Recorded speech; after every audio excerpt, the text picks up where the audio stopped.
C'est-à-dire que, bon, moi je vois des enfants d'abord venir à l'école avec une étoile jaune. J'ai dit aux parents que je ne voulais absolument pas que les enfants viennent avec ça à l'école.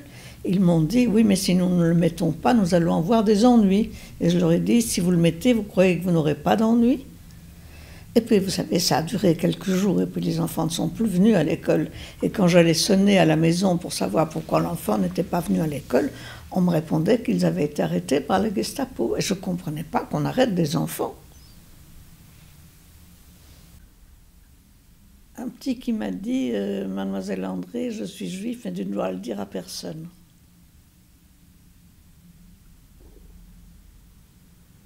C'est terrible d'entendre un enfant dire une chose pareille. Vous savez, quand un enfant vous dit ça, ou quand un enfant vous demande... bon, moi je me rappelle d'une petite fille que j'avais été conduire quelque part dans la région de Courtrai pour la cacher dans une famille. Et elle me dit en cours de route, je lui apprends son faux nom. Tous les enfants avaient un faux nom. Et elle me dit, Mademoiselle André, pourquoi c'est mal d'être juif? Moi, je lui dis au contraire, c'est très très bien. Je lui ai cité tous les grands noms, mais un enfant ne comprend pas. Pourquoi c'est mal d'être juif? Quand j'ai rencontré l'un ou l'autre de la résistance juive et qu'ils ont su ce que je faisais individuellement, ben, ils m'ont demandé de rejoindre le groupe, ce que j'ai fait tout de suite, évidemment. J'ai rencontré des gens dans la résistance. Je leur ai dit, mais qu'est-ce qu'on fait, qu'est-ce qu'on fait? Et il m'a dit, si vous voulez nous aider, eh bien, on vous accepte volontiers. C'est à ce moment-là que j'ai commencé la clandestinité.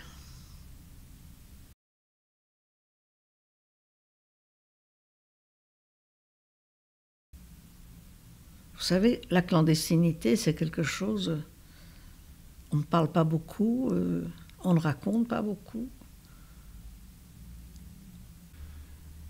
On changeait de nom d'abord. On avait des faux papiers. On ne pouvait dire à personne n'aime pas ses parents. Mes parents ne savaient pas ce que je faisais, ni où j'habitais. C'est ça la clandestinité. Mes parents d'abord ne savaient rien. Ils n'étaient pas politiquement engagés. Non. Non. Mon père, c'est d'ailleurs, je fais beaucoup de soucis pendant la guerre parce qu'il ne savait jamais ni où j'étais, ni où j'habitais, ni quel était mon numéro de téléphone. Il disait à ma mère, mais qu'est-ce qu'elle nous fabrique? Et après, quand il a su, il était très content, évidemment. Et je ne portais jamais aucune adresse sur moi. Ou je la prenais par cœur, ou je la mettais en dessous de la semelle de ma chaussure, mais jamais d'écrit. On ne connaissait pas les vrais noms, ni les adresses. Moi, j'ai travaillé pendant toute la guerre avec des gens dont je ne connaissais pas ni le nom ni l'adresse, et on n'avait pas le droit de se voir dans un lieu public. C'était toujours la salle d'attente d'un médecin ou la salle d'attente dans un hôpital, mais jamais un lieu public.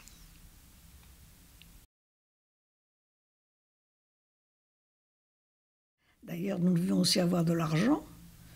Et l'argent nous venait d'Angleterre par le gouvernement belge à Londres. Et c'était, je crois, la banque de Bruxelles qui fournissait l'argent. Il fallait beaucoup d'argent, il fallait payer là où on mettait les enfants.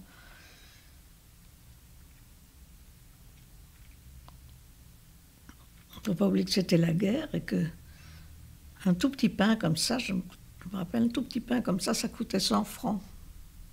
Nous avons, pour les tout petits, on avait les haumes de l'œuvre nationale de l'enfance. Ça, c'était pas un problème, parce que la directrice, Madame Yvonne Nevejean, faisait partie de notre réseau. Donc, avec elle, on avait les places pour les petits. Alors, les autres enfants, c'était des hômes, des pensionnats, évidemment beaucoup de pensionnats catholiques, parce que les autres n'avaient pas l'infrastructure pour accepter des enfants, vous comprenez? Il faut une infrastructure, des lits, des draps, des vêtements, des chaussures. Écoutez, les enfants, il fallait les mettre dans des endroits privilégiés. Alors, qu'est-ce que c'était les endroits? D'abord, on leur changeait de nom. Hein? Et on les mettait dans des couvents, on les mettait chez des particuliers. Et ils devaient oublier leur vrai nom, l'adresse de leurs parents, tout ça. On a quand même réussi à en cacher pas mal. Mais c'était un travail dangereux, croyez-moi. Écoutez, moi, je me souviens d'un jour où j'allais conduire 5 ou 6 petits garçons dans une colonie dans les Ardennes qui avait accepté de les cacher. Et bon, il y a des Allemands qui sont montés sur le train, pas du tout pour contrôler des enfants, mais parce qu'ils cherchaient des gens qui échappaient au travail obligatoire. Ils m'ont demandé ce que je faisais avec tant d'enfants dans le train.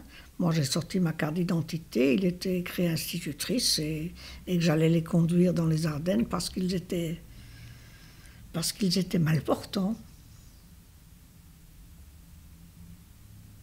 M'ont-ils cru, ne m'ont-ils pas cru? En réalité, ce qu'ils cherchaient, c'était des gens qui refusaient d'aller travailler en Allemagne. C'était pas ça leur projet d'arrêter des enfants, non.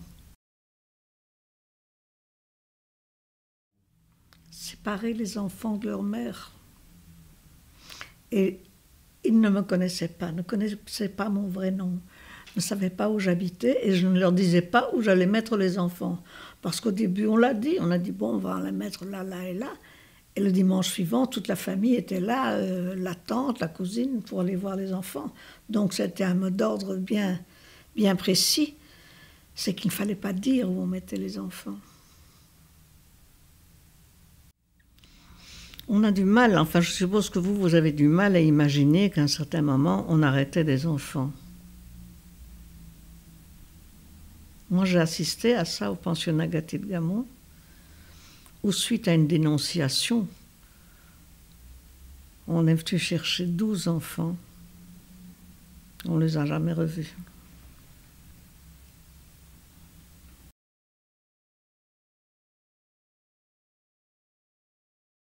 Les Allemands sont entrés avec des espèces de grandes torches qu'ils vous ont mis dans le visage. Bon,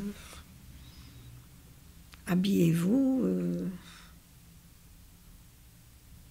Ils n'étaient pas tendres, ça je peux vous dire. Il y a des enfants qui voulaient sauter par la fenêtre. Ils ont été emmenés. Et ce qui me fait dire, c'est que c'était une dénonciation, c'est que les enfants de ce pensionnat qui n'étaient pas juifs étaient rentrés dans leur famille. Donc, ils ont choisi une date où il n'y aurait dans ce pensionnat, il n'y aurait plus que des enfants juifs. Moi, je pense toujours que c'est des parents, peut-être, d'un autre enfant qui n'était pas juif et qui trouvaient que ces enfants juifs mettaient leur propre enfant en danger. Je pense que c'est ça qu'il y a dû y avoir. Mais la directrice de ce pensionnat a été arrêtée, son mari aussi, alors qu'il n'était pas le directeur du pensionnat. Elle a été déportée, n'est jamais rentrée de déportation. Il y a des gens qui ont perdu la vie pour avoir voulu sauver la vie d'enfants.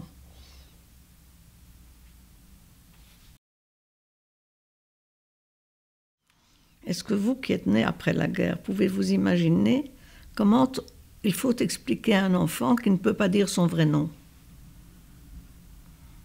Bon, parce que la plupart s'appelaient Esther ou Judith ou je ne sais pas quoi, et on leur donnait de toute manière un faux nom.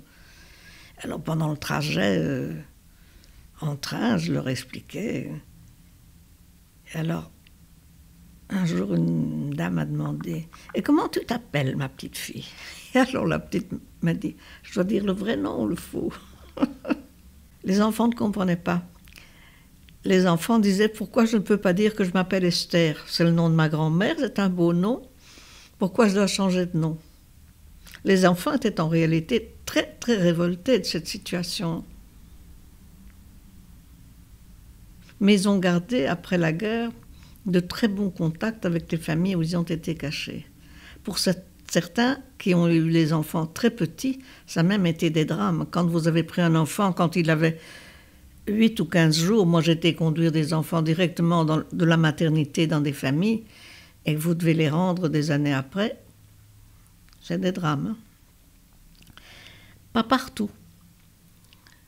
Je vois cet après-midi d'ailleurs un de mes garçons, la mère, quand elle a été rechercher son bébé qu'elle avait mis dans une famille, ou que nous avions mis dans une famille, la maman adoptive a beaucoup pleuré. Et alors la maman a dit, écoutez, nous allons faire un pacte. Il viendra 8 jours chez vous et 8 jours chez moi. Et un week-end sur 2 chez vous et un week-end sur 2 chez moi. Et ça s'est en général très bien passé. C'est terrible de penser que des enfants devaient se cacher pour survivre. Vous ne trouvez pas? Et les enfants savaient, il ne faut pas croire que les enfants ne savaient pas. Hein. Ils savaient très très bien.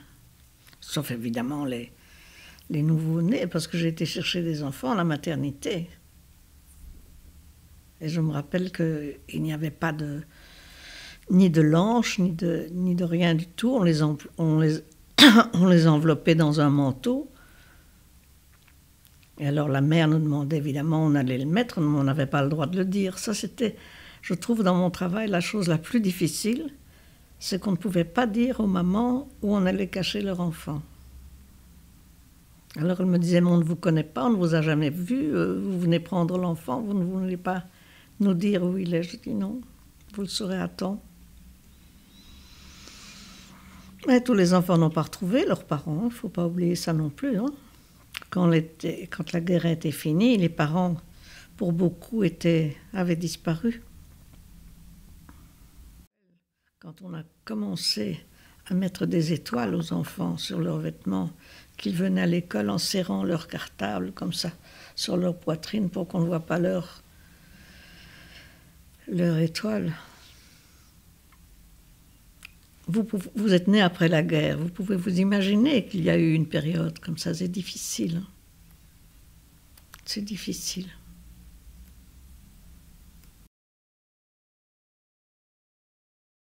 Tout de suite après la guerre, quand les enfants étaient cachés, ils sont sortis de la clandestinité, mais beaucoup n'ont pas retrouvé leurs parents. Donc à ce moment-là, on a créé des homes dans la communauté juive pour y mettre les enfants. Et ces enfants, c'est d'ailleurs typique, ont fait de très brillantes études. Je dis toujours, ils ont fait des plus brillantes études que la génération actuelle. Ils savaient que pour survivre, ils devaient être meilleurs que les autres. Mais je continue à voir ces enfants, j'ai beaucoup de relations extrêmement affectueuses, amicales avec eux.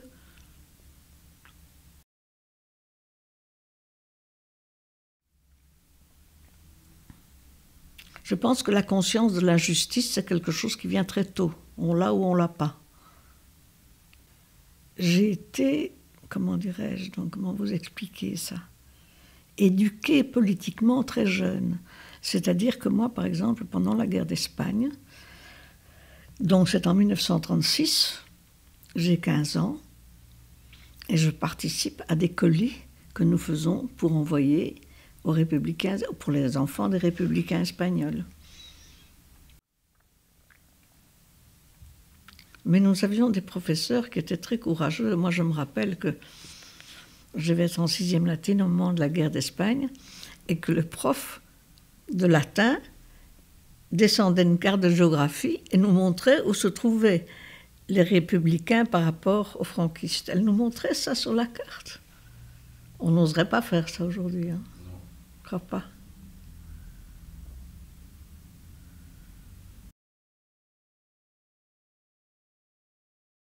Pourquoi est-ce que je témoigne ? Eh bien, pour que les gens sachent ce que c'est que le racisme, ce qu'il faut faire pour éviter ce genre de problème. pour que ça n'arrive plus. Si demain, aux enfants arabes qui sont ici, on met un croissant, hein, comment allez-vous réagir? Il faut bien vous imaginer ce que c'est pour un enfant d'être discriminé comme ça. Il faut espérer que tout ça ne se reproduise pas.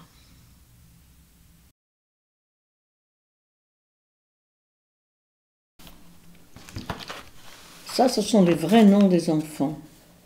Et chaque enfant avait un numéro de code. Ce sont donc leurs noms exacts.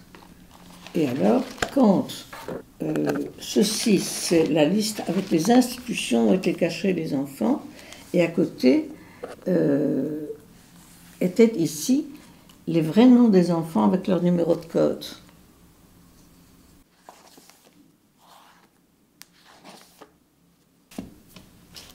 Et tous ces carnets, évidemment, se trouvaient cachés pendant la guerre. Bon, c'est bien que ça ne se trouvait pas comme ça. On avait un coffre-fort où tout ça a été mis.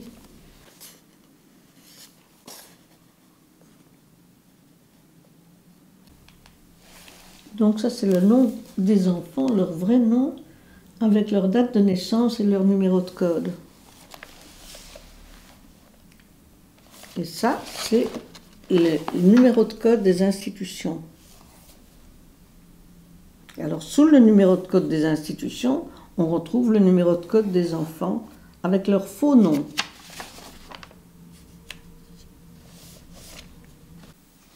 Et tous ces carnets se trouvaient évidemment mis dans des endroits différents,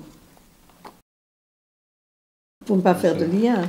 Hein? Mais il y avait donc un carnet avec les vrais noms, un carnet avec les institutions où étaient les enfants, un carnet où il y avait les adresses des enfants. Vous voyez, tout ça leur identité était répartie dans plusieurs carnets. 2012. J'aurai 91. Je suis née en 21. J'aurai 91 ans au mois de septembre.